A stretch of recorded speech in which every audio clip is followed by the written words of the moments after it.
We're privately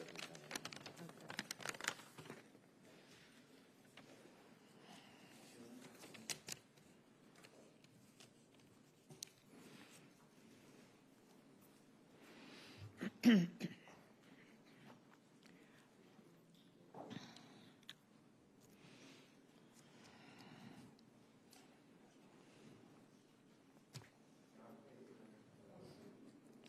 Everybody here? Good morning, everyone. We welcome Senator Carper's introduction and long-standing support of our bill to give the nearly 700,000 residents of the nation's capital voting representation in Congress and full self-government through statehood. The D.C. Statehood bill has passed the House twice, most recently in April 2021. The most recent polling shows 54%, now that's a majority, of Americans support statehood for the district. When the district's status as taxation without representation is noted in the poll, not 54%, but 58% of Americans support D.C. statehood, even 42% of Republicans. The single idea of taxation without representation that gave rise to the American Revolution still resonates today. D.C. residents pay the highest, note that, the highest taxes per capita and more federal taxes than 23 states. And the district has a bond rating higher than 35 states. For me, today is personal. For 3 generations, my family has yet to attain the rights other Americans take for granted. The D.C. statehood bill has always been a personal acknowledgement for me in the name of Richard Holmes, my great-grandfather who escaped as a slave from a Virginia plantation. Richard Holmes made it as far as the District of Columbia, a walk to freedom, but not to equal citizenship. With Senator Carper's introduction of the bill in the Senate, along with support from Senator Van Hollen, Mayor Bowser, D.C. Council Chair Mendelson, and so many others, we dare to believe that statehood for the residents of the nation's capital is finally on the horizon. With that, I turn it over to the Senate sponsor of the D.C. statehood bill, Senator Tom Carper. Thank you, Tom.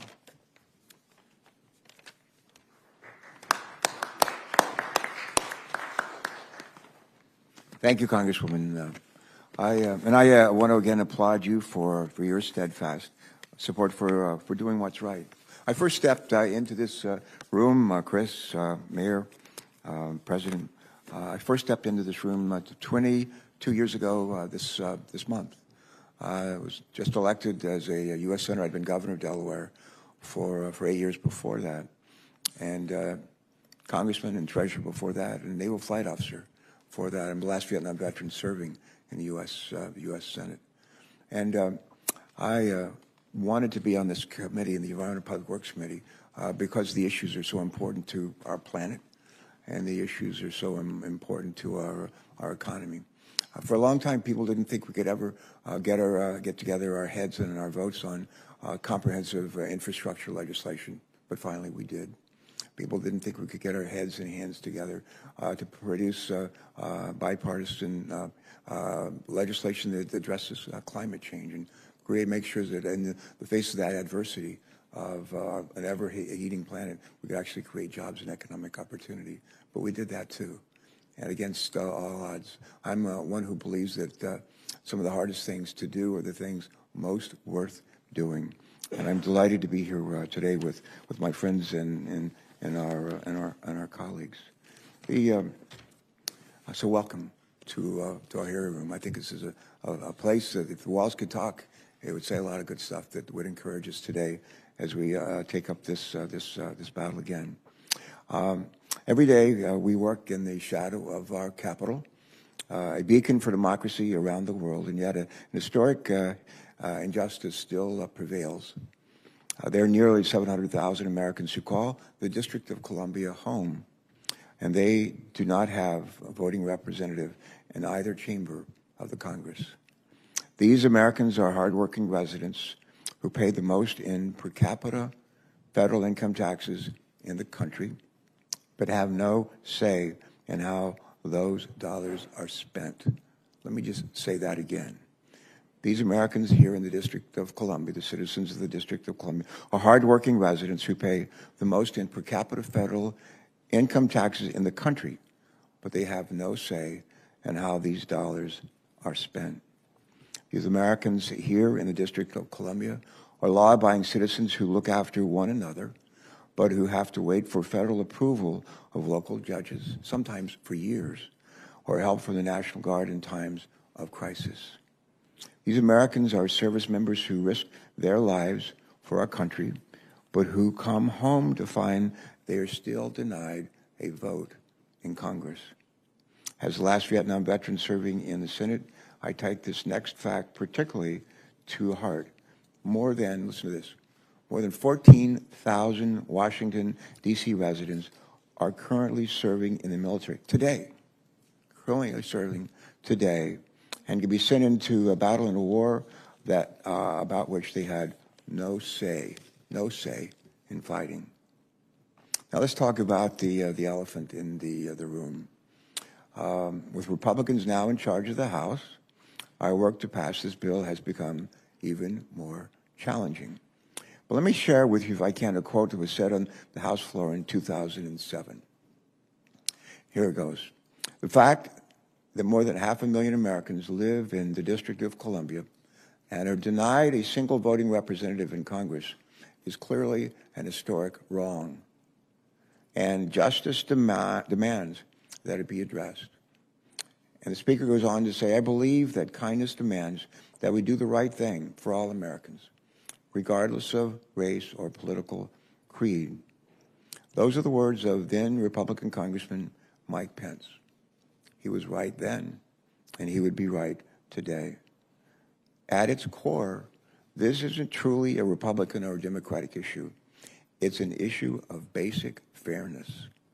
When my friend and former colleague and mentor, Senator Joe Lieberman, first passed me the baton for D.C. statehood in 2013 as he was leaving, I knew we had justice on our side, and over the last few years, we've gained a fair amount of momentum, too. We will not give up today. Through the tireless work of Congresswoman Eleanor Holmes Norton, last Congress, the House passed their bill to grant Washington, D.C. statehood for the second time, not the first time, but for the second time ever. And here in the Senate, with the support of my friend Chris, we have built enormous support for our bill over the last few years, and we even have the support of a fellow who serves as President of the United States, Joe Biden. This Congress will continue making the case to my Republican colleagues that D.C. statehood is not a Republican or Democratic issue, but an issue of fairness and equality. I'm reminded of the tie that binds every major religion on this planet: Christianity, Judaism, Hinduism, Islam, Buddhism. These religions have their differences, but they all have one thing in common: the Golden Rule. Every one of them. You can find in their sacred scriptures the Golden Rule, the admonition for us to treat our neighbors as we would want to be treated. It's imperative that we live up to the core principles of our nation: no taxation without representation, and all men and women are created equal. I want to thank our mayor, Muriel Bowser. I want to thank City Council Chairman Phil Mendelson. I want to thank you for your continued leadership to push for equal rights and for equal representation for Washington, D.C. residents. I also want to thank my friend and colleague, Senator Chris Van Hollen from Washington's neighboring state of Maryland, for being here with us and for his leadership. I'll close with this. A British abolitionist named William Wilberforce once said these words, a long time ago: You may choose to look the other way, but you can never say again that you did not know. These are the words of a man who led a fight against all odds for decades, in an effort to convince his colleague 150 years ago in Parliament in Great Britain that their country should oppose the injustice of the slave trade rather than be complicit in its continuance. I am confident that history will look favorably upon all of us who refuse to look the other way in the face of this injustice today. And with that, I'm pleased to present to you my friend and our colleague, Senator Chris Van Hollen, from the great state of Maryland.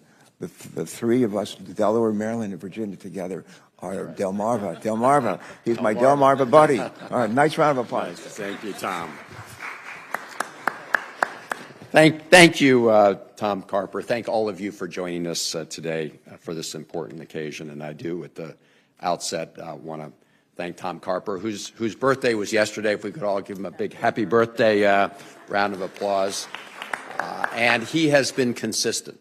He has been consistent in terms of pursuing what is just and what is right. And I'm proud to be your partner in this effort. So thank you to Senator Tom Carper. My good friend, Congresswoman Eleanor Holmes Norton, who I serve with on the House and who's been just steadfast in this effort. Thank you for all your efforts over many years, and congratulations on getting it passed out of the House 2 times, historic measures. And of course, to the Mayor Bowser, and to D.C. Council Chair Phil Mendelson, thank you both for your leadership on behalf of the people of the District of Columbia. We're here because it's simply wrong that the people of the District of Columbia don't have the same full political rights as every other citizen in the United States of America. We're here because it's wrong when you drive from my state of Maryland, that jurisdiction, and you cross the line into the District of Columbia, you go from a jurisdiction that has 2 voting senators and a voting member of the House of Representatives to a jurisdiction that does not have that representation in the Senate or the House. It's wrong because we are the world's oldest democracy, and yet the people who live in the capital of our democracy don't have the same political rights as everybody else in the country. That's wrong. And if you think back to January 6, 2021, that fateful day here on the Capitol, when our Capitol was under attack, when our democracy was under attack, the Capitol Police responded, but so did the Metropolitan Police. The Metropolitan Police put their lives on the line to protect this Capitol and to protect this democracy.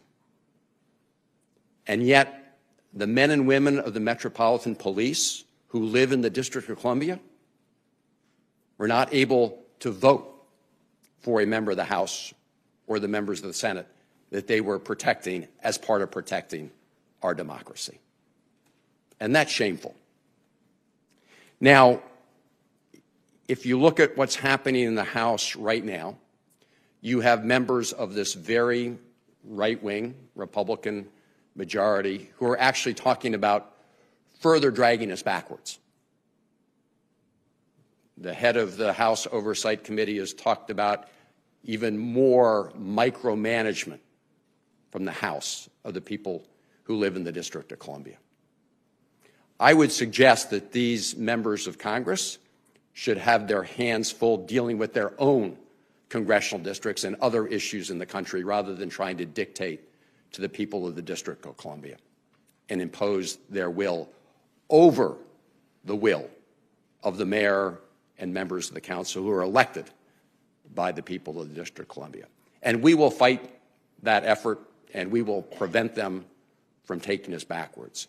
But the only way to assure that we move forward on a permanent basis is to grant D.C. statehood, to make sure that those D.C. residents who go to war to defend the country, who pay those taxes, who defend the Capitol, that they have a full voting member in the House of Representatives and 2 voting senators as part of statehood. That is the goal.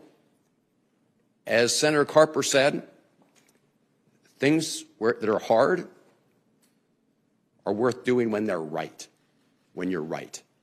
Frederick Douglass, the great American abolitionist, orator, leader, born into slavery in the state of Maryland, said, "If there is no struggle, there is no progress."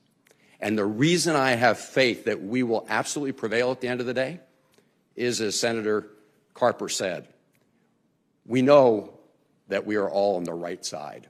The right side of this is to assure fairness, to assure equality, to assure equal justice.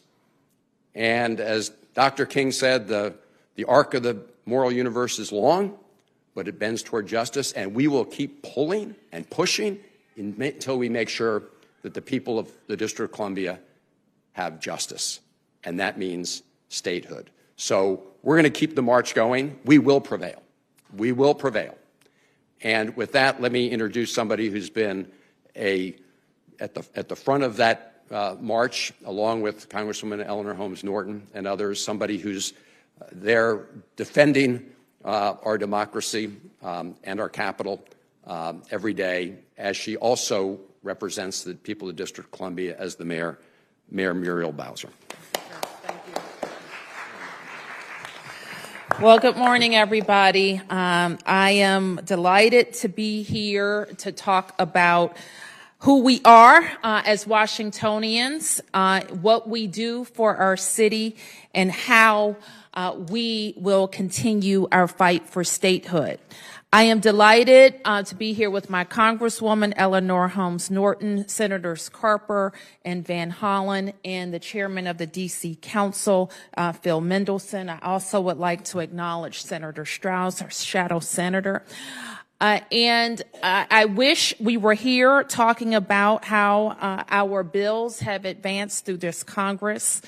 We are grateful in the last several years that the House of Representatives has twice voted to advance D.C. statehood, and that Senator Carper continues to stand with us and advance the cause among his colleagues. We also acknowledge that over the last several years, the senator has gained more support in the Senate for the D.C. statehood bill than ever before. We also mark 50 years of limited home rule, and in the last several years, we have been reminded of how limited home rule can be. Not only with riders that continue to be on some of the legislation that comes through this Congress, but also with threats from the White House to take over the very police department that came to the rescue of this Capitol. So like my Congresswoman, and 700,000 Washingtonians, some born here and some who made D.C. their chosen home, this is personal. It's personal because we are Americans, just like everybody else. And we continue to be surprised that when we talk to our fellow Americans, they don't have a clear idea of who we are. That we pay taxes just like they do, that we pay our own way, that we pay more, in fact, per capita than any state in the union, that we bear all the responsibilities of statehood. But we have to endure on a daily basis the offense of looking at this building and knowing that we do not have votes in this building. Imagine that. In a country built on the premise that no one should be taxed without being represented, 700,000 Americans endure that every single day.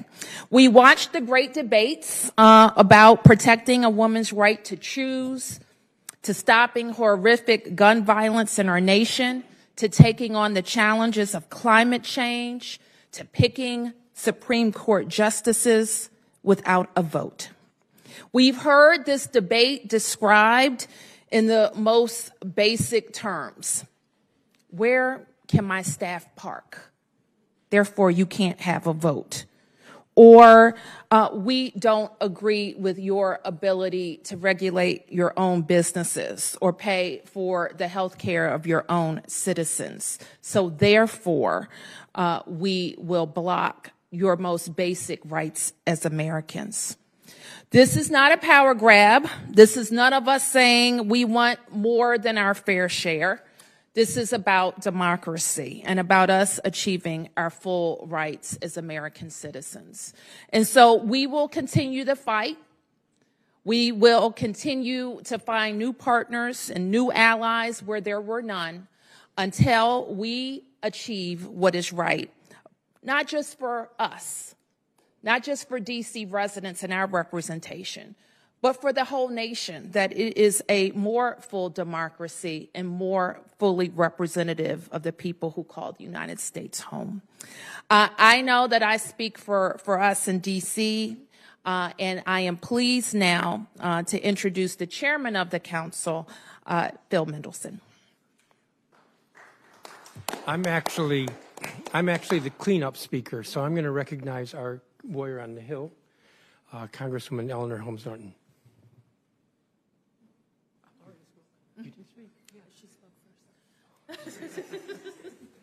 That's not a good sign. Yeah. Sorry about that. Since I am the cleanup speaker, I'm not going to be that long.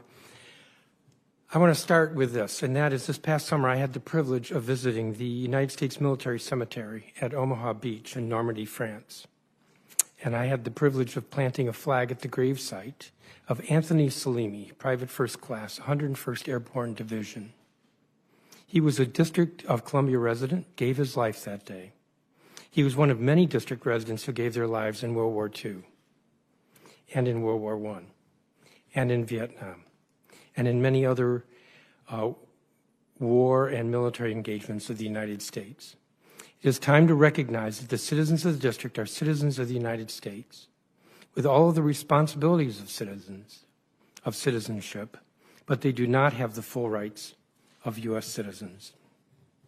Opponents give lots of arguments against statehood. At the last House Committee hearing, it was about the lack of car dealerships, if you can believe it. But opponents cannot overcome the basic principle that there should be no taxation without representation.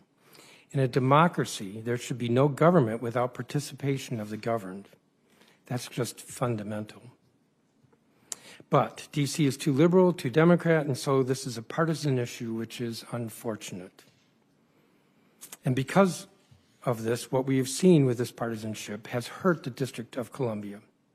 For example, 25% of our trial court and Court of Appeal judgeships are vacant because Congress can't confirm our judges. Approval of our laws is always delayed because all of them must come before Congress for either 30 days or 60 days, where nothing happens. And this year, we couldn't even transmit our bills to Congress for the first couple of weeks because of the paralysis in the House. We risk government shutdowns due to congressional fights over national issues such as the debt limit. We're powerless to call out our own National Guard when there's civil disorder, such as on January 6, 2021. And while Wall Street gives our fiscal management, the district government's fiscal management, high marks, Wall Street analysts continue to penalize us in its ratings because of the uncertainty of congressional influence. We can overcome all of this as district residents and U.S. citizens if we're treated as U.S. citizens, as the U.S. citizens of the 50 states, which is why statehood is the solution. Thank you.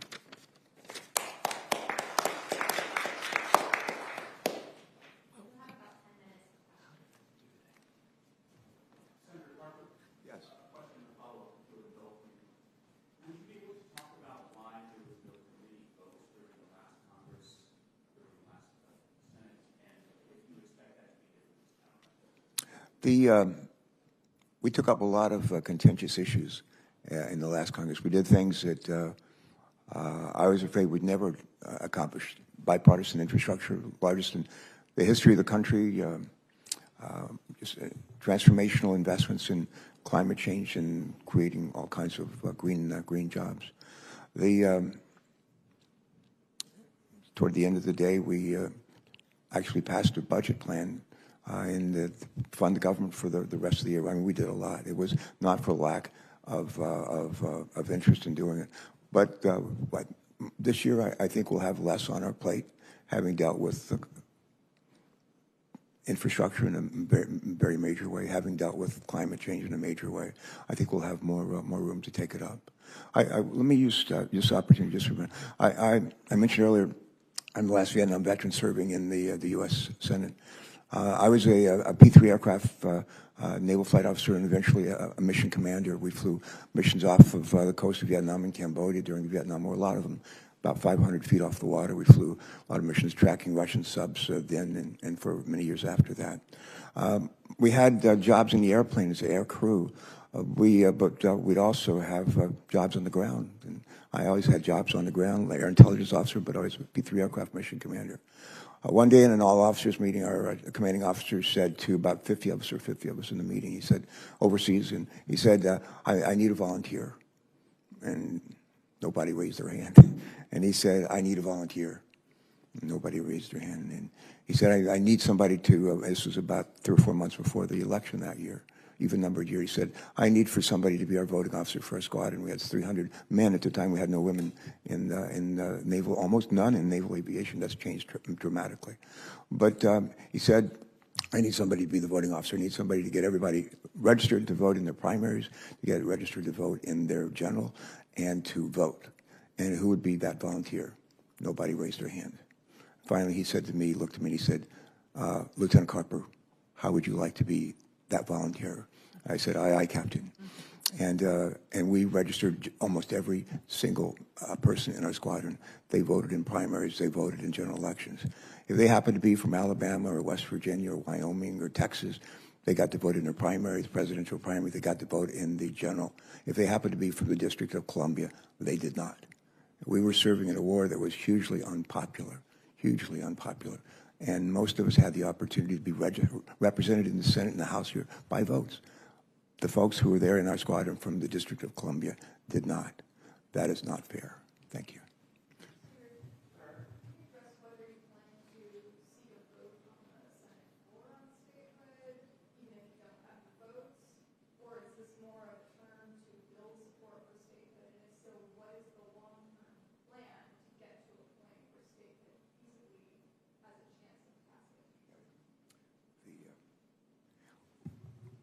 I think if you go back 15, 20 years ago, actually when it took the handoff from Joe Lieberman, people thought it was a fool's errand. We'll never do anything like this. We'll never provide the right to vote for folks from the District of Columbia. But, you know, bit by bit, public opinion has changed. And I think that folks in this body, I think that if you ask them privately in secret, it's changed. And I think the key is just not to quit. And I don't know if there's going to be a vote in the committee or in the full Senate, but I know this: we're not going to give up. This is the right thing to do, and we're going to change this, however long it takes. People used to say of Wilberforce when he was in the Parliament in Great Britain, they thought he was on a fool's errand. You know, the Brits had supported slavery forever, and there's no way they're going to stop doing that.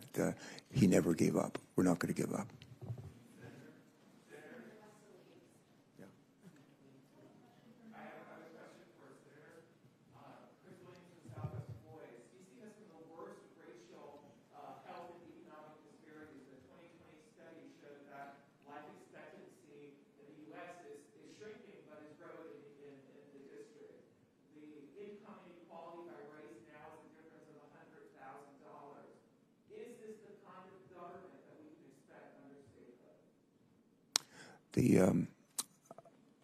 I don't know that I want to go down that path. All I know is this: folks here in this and who live in this district, they pay on a per capita basis more personal income tax, federal income taxes than anybody else. 13,000 of them are serving in uniform today. That's probably, in terms of on a per capita basis, about as high as anybody else. They need to be represented. They need an opportunity to vote. It's a premise that's that simple. That's where we are, and that's where we're going to stay on that path, and that's the right thing to do. Thank you. Thank you, Senator.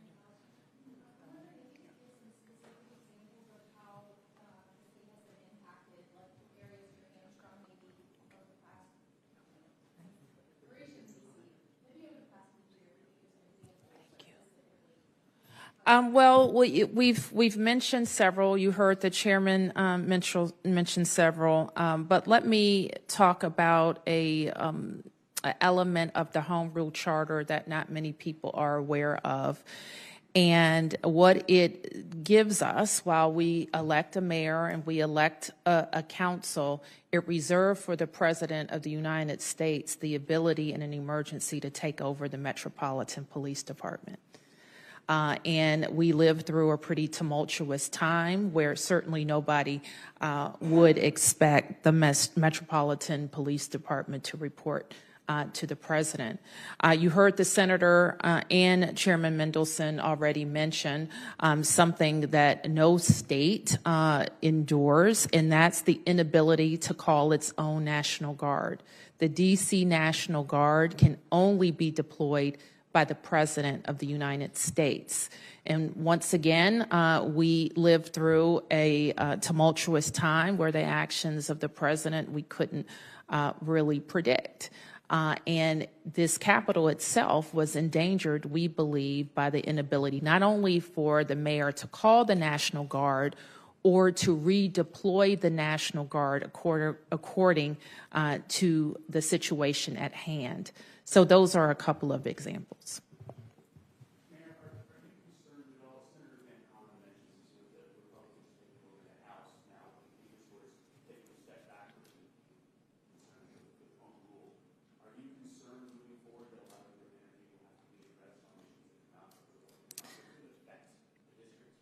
Well, our approach to the Congress and the White House, no matter who's in power, is to make sure that we let them know who we are, that we govern ourselves, and that we pay our own way.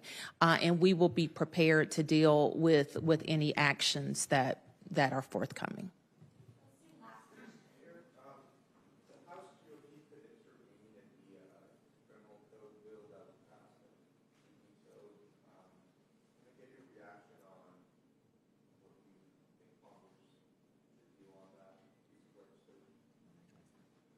What was that question again?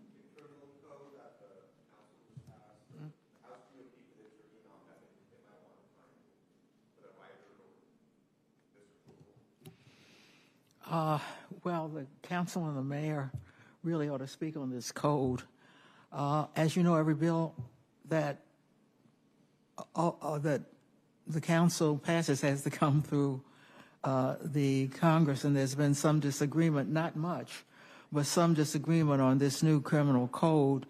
Already we have seen some members of the House indicate that they will go after what the council and the mayor have just done on the new criminal code. That's an example of what they do. Do you mind if I follow up? I just wanted to say that there will likely be differences between mayors and councils, and DC is no different. But any changes that we want to see in that legislation, we will handle with presenting them to the council. And I'll just add that to echo to amplify what the mayor just said. You know, the legislative process, which doesn't include the chief executive, is one where there are going to be disagreements between the two branches. That happens in every state, and it happens in the District of Columbia. And that's the case here with the criminal code revision. One needs to look more deeply at what we did with the criminal code and the expertise that went behind it, and recognize as well that the district government has shown over 50 years that it's pretty good at governing itself and working out disagreements and resolving policy issues. And that's what is here and will continue to happen with regard to our criminal code. So there's no need for Congress to step in, and it would be wrong.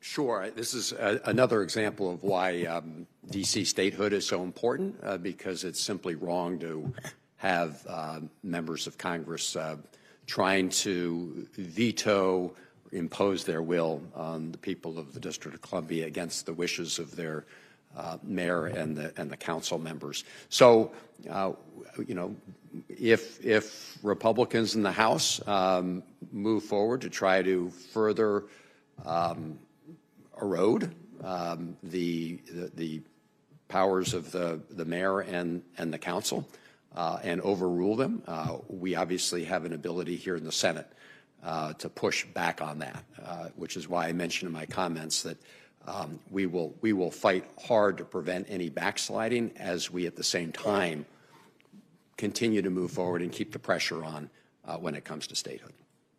Thanks. So this is, again, the reason why we need to achieve statehood is because what happens often is we're in a position where where Republicans can essentially threaten to shut down the entire government if riders that have been on for years do not remain. We will work to continue to remove the riders that limit the ability of the District of Columbia through their elected leaders to represent the people of the District of Columbia. We will continue to work hard to remove those riders. In all the legislation, all the proposals that I've advanced, for example, in my subcommittee and that Democrats have advanced on the full Appropriations Committee, we've eliminated those riders. But when you have some members of the House and Senate, Republicans, who are willing to shut down the entire government if they don't preserve a rider that continues year after year, obviously that illustrates the fundamental challenge we've got here, which is why we've got to keep pushing for the statehood bill.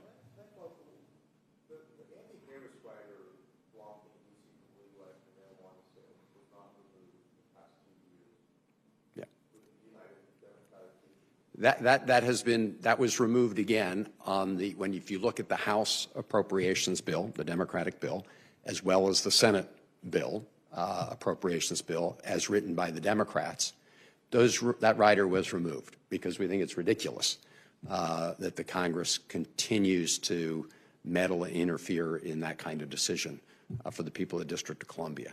Again, what happens is when you have Republicans who are willing to shut down the entire government, and that means in the Senate, obviously, you have to get 10 Republican senators, right? Yes, we had the votes in the House, but under our appropriations rules, we need 10 Republican senators to vote for any appropriations bill. And if they're willing to shut down the entire government over something like that, obviously it creates a real challenge. Again, that's why the long-term solution here is statehood. In the meantime, we are going to work with our colleagues. I will say, you know, the new ranking member of the Senate Appropriations Committee here is Susan Collins from the state of Maine. In the past, I've talked to her about these issues, including that one. So maybe there'll be an opportunity, and we will fight again this year to remove those riders. Okay.